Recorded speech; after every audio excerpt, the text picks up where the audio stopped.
سوال ہے کہ کیا نماز میں رفع الیدین کرنا ضروری ہے؟ اگر کیا رفع الیدین نہ کیا جائے تو نماز نہیں ہوگی، حدیث سے ثابت کریں۔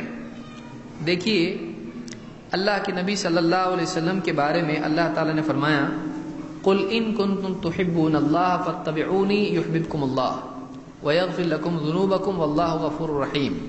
اے نبی آپ کہیے کہ اگر تم واقعی اللہ سے محبت کرتے ہو تو نبی کی پیروی کرو، اللہ بھی تم سے محبت کرے گا اور تمہارے گناہوں کو بھی معاف کرے گا، ان کی مغفرت کرے گا۔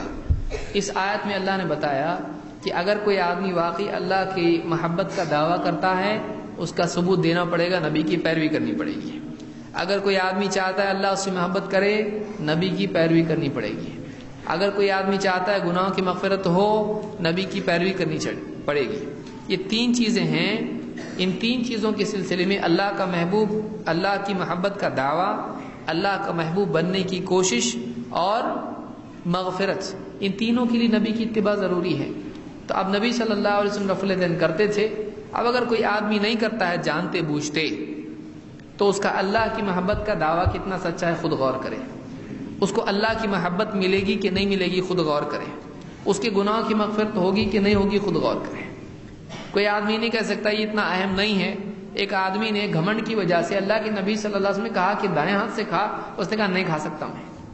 آپ نے کہا مت کھا، نہ کھا سکے تو زندگی بھر اس کا دائیں ہاتھ نہیں اٹھا۔ بعض چیزیں آدمی چھوٹی سمجھتا ہے لیکن وہ چھوٹی نہیں ہوتی ہے۔ بعض اوقات گھمنڈ کی وجہ سے اللہ کے نزدیک وہ آدمی بہت سخت گناہگار ہوتا ہے اور دنیا میں بھی عذاب آتا ہے۔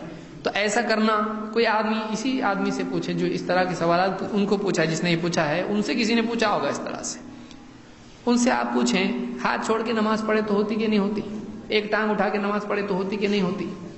ایسا اگر آپ پوچھنا شروع کریں، آنکھ بند کر کے نماز پڑھے تو ہوتی کہ نہیں ہوتی، نماز میں اس طرح سے ہاتھ باندھے تو ہوتی کہ نہیں ہوتی، کچھ بھی آدمی کچھ بھی کرے گا، آپ ایسا پوچھیں ایسا کرنے سے ہوتی کہ نہیں ہوتی۔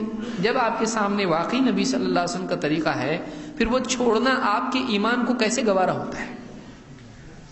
جب آپ مانتے ہیں کہ رفع الیدین ہے، سنت ہے، کوئی نہ مانتا ہو تو یہ اس کا مسئلہ ہے، لیکن جب آپ واقعی مانتے ہیں کہ رفع الیدین کرنا چاہیے، پھر آپ یہ پوچھیں کہ اس سے نماز ہوتی کہ نہیں ہوتی۔ یہ آپ پوچھ سکتے ہیں۔ اگر ایک آدمی رفع الیدین بھول جائے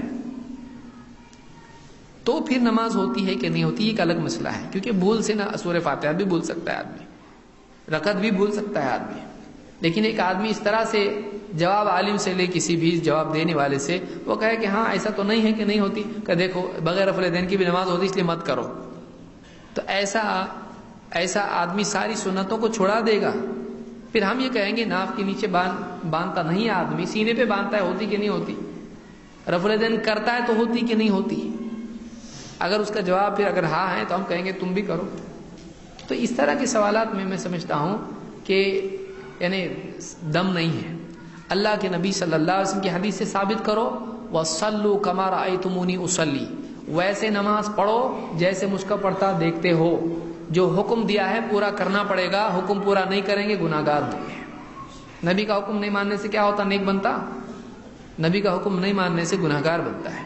آپ نے کیا فرمایا؟ ویسے نماز پڑھو جیسے مجھ کو پڑھتا دیکھتے ہو۔ کسی ایک صحیح حدیث سے بھی، کسی بھی ایک صحیح صریح حدیث سے، بہت سارے لوگ یہ لفظ استعمال کرتے ہیں اس لیے میں اس کو استعمال کر رہا ہوں، کسی بھی ایک صریح صحیح متصل مسند حدیث سے ثابت نہیں ہوتا ہے کہ اللہ کے نبی صلی اللہ علیہ وسلم رفع الیدین نہیں کرتے تھے۔ آپ سے کرنا ہی ثابت ہے، نہیں کرنا ثابت نہیں ہے۔